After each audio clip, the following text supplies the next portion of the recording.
Hey guys, in the past few months I've been working really hard on developing my first DAWless Live Performance rig. So after a bunch of trial and error, I think I'm actually pretty happy with what I have. So in today's video, I'm going to do a breakdown on how I set up my first DAWless Live Performance rig. So let's go. So this is basically my live setup, the one from here, okay? So right here. This one on the side, it's not part of my current live setup, even though yes, I use them to experiment, but the current live setup is just this small one. Yeah, so this is a small compact setup. The reason why I make it compact is because I don't want to have to carry too many stuff when I'm playing out. This is how it is, you know. So what we have is an Elektron Digitakt as the brain of this whole operation, a small 64 HP system, and a semi-modular synth up there, which is the Make Noise Ocos. Alright, so the way this works is the Digitakt is going to be the brain of this whole operation.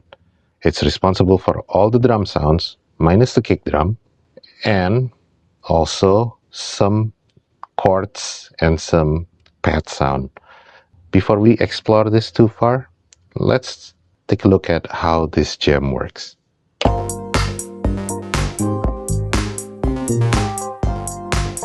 So the way this works is I have all of this. If it's off, that means it's muted. So, and then that's basically all the sound that comes from the Digitakt are muted. And these are all my modular. So these three are basically MIDI track and sending out MIDI information into my modular through the Expert Sleeper FH2 right here. So the Expert Sleeper FH2 is a MIDI to CV. So what it does is it convert a MIDI information into CV. So in this one, what I do is I have track 9 right here, which is a MIDI A as a bassline. So what it does is it's sending a MIDI, a pitch, and gate information through MIDI, and then that's being translated into CV, and it's being sent to output 1 and 2, and that's being sent into the pitch and trigger of the Basimilus Iteritas Alia, and that's my bassline.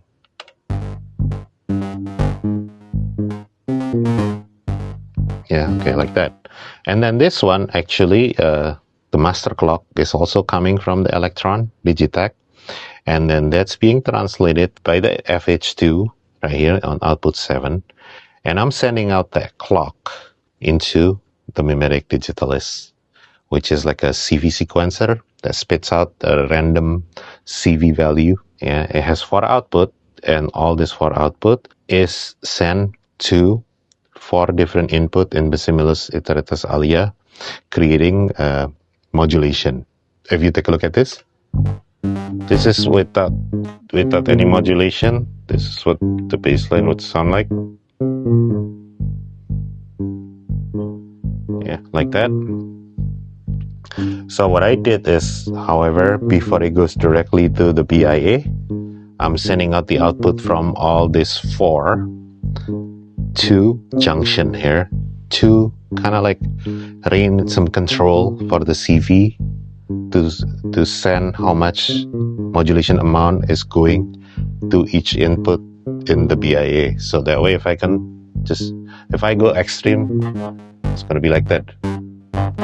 So I can do it. I can control that.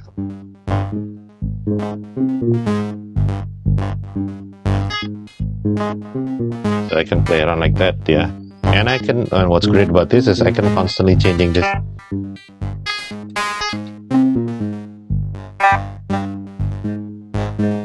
Okay. So that's a bassline. And then the kick drum is actually coming from MIDI C right here. If I turn this on, it's gonna be sent out to output 3 and 4. And this is sending out pitch and gate to Tymp Legio, which is my kick module. And the reason why I'm choosing this one is because it has this nifty trick where it has an input where I can send the output from the BIA here into the Tymp Legio, and that will duck the bass whenever the kick comes in. So it's like a sidechain compression kind of thing. Yeah. So if we play this together, this is what it sounds like.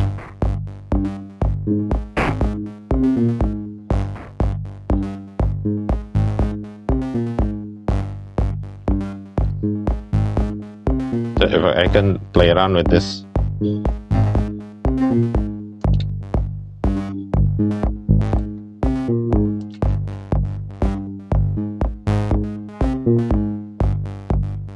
So I can have all this interesting pattern every time I'm playing out. Okay, and then what's the output?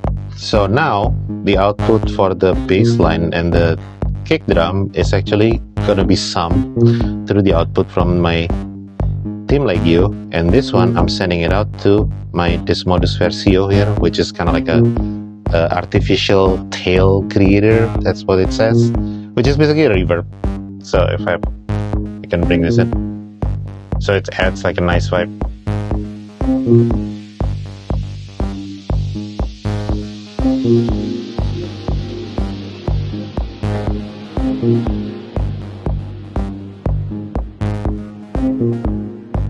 So I can have this reverb and so I can have that good vibe, yeah. And then from here, the output, which is stereo, I can send it out to the dual dagger filter. Yeah, so that what's great about this filter is because it can do both. It has both low pass and high pass, and we can link that to turn it into kind of like sort of like a DJ filter kind of thing. So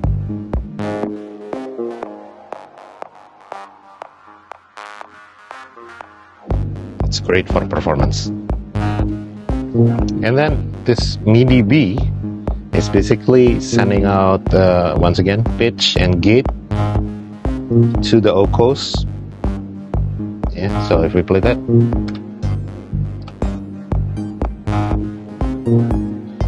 and that's being sent, the output from there, from the Ocos, is being sent into the FX8, and then this one to add some reverb and delay. Okay, so that's essentially how the modular and the Digitakt works. Okay. And then now we can start bringing in all the other elements of this jam.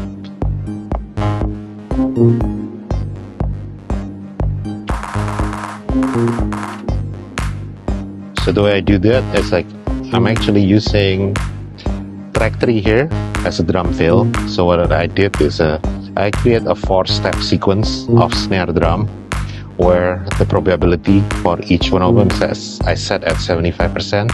So what it means is every time I'm firing that up, you're gonna have a different pattern, which is great for like fill, you know. So what I do is I just play this alternately. So I learned this trick when I was playing around with my drum brute impact, which works really great, and I just keep it for the same workflow.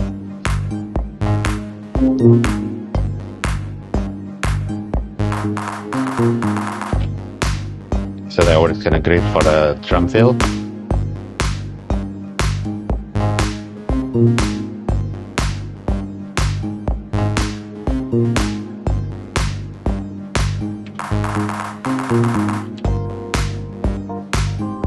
So I have like a sample quartz and piano. Usually I just set it on track 5. You know, this is the thing with when you're doing a live performance like this, it's really good to develop kind of like a very consistent sample allocation, so you always know what track is what sound, so that way when you're in the heat of a moment thing, you don't really have to think. You just know that like, okay, all my chords will always be on track 5, all my pads will be on track 8, all my hi-hats will be on here, all my drum fills always on track 3, And there's a reminder, so I always put this fill in there. And then this is where my clap is, and this is where my snare. And this one, I actually reserve this for like whatever additional sound that I might need later on. So that's essentially how this small setup works. You know, there is no fixed arrangement. Basically, I treat a single pattern as a song, and then the way I play it is I'm just gonna be muting, unmuting different tracks to build arrangement on the fly. You know, so that way every performance will always be slightly different. You're never gonna get like an identical set. And plus, this random CD thing is great because things will never be the same. Yeah, so I can change it.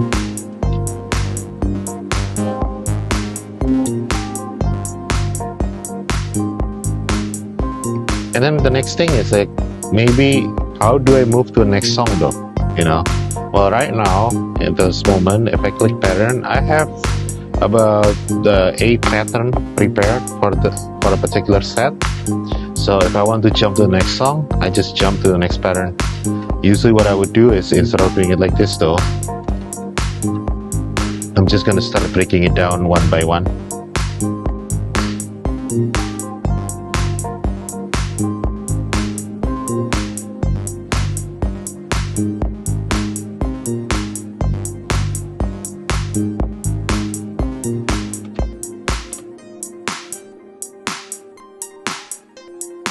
And then we'll just jump to the next.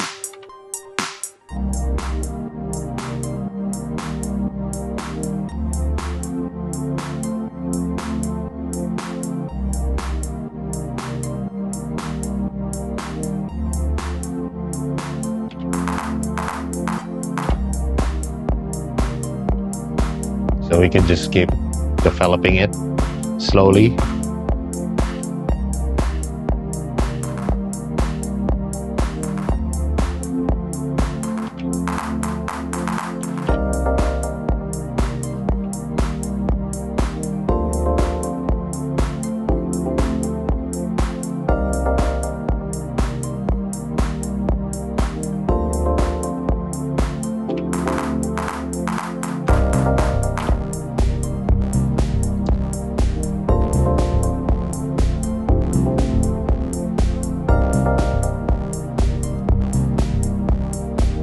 So that's kind of like how I jump from one song to another. One final important thing is, where does all this modular goes and how do I mix it together, right? So all the output, both from the OCOs and from the dual dagger, is being sent to the XOH, which is an output module. So output module is used to turn down the level of the modular signal. You know, Eurorack signal is usually very hot, so I have to bring it down to the line level volume. And XOH is pretty cool because it actually has 2 inputs, so it kind of works like a mini mixer. So I can bring in the input from the dual dagger, which was the basically the bass line and the kick drum, and the input from the OCOs, put it together in here, mix it, balance it, because it has 2 different volume level. And then I have a stereo out mix for my modular, and I actually bring that back into the external mixer input for the Digitakt, and then I will bus compress them using the built-in compressor from the Digitakt. Yeah, so that's how this whole thing is being brought together. You know, ideally having an external mixer might help, but at this moment I don't have any. But for now, this works. So there you go, guys. That's basically how my live setup works. I hope this is insightful for you guys. But just keep in mind, a live setup like this will constantly evolving depending on the music style that I'm playing, and then also whatever module that I want to put in there. Or maybe if I get a new module, then things always gonna change. If you guys like this kind of information, please subscribe. I'll see you guys in the next video.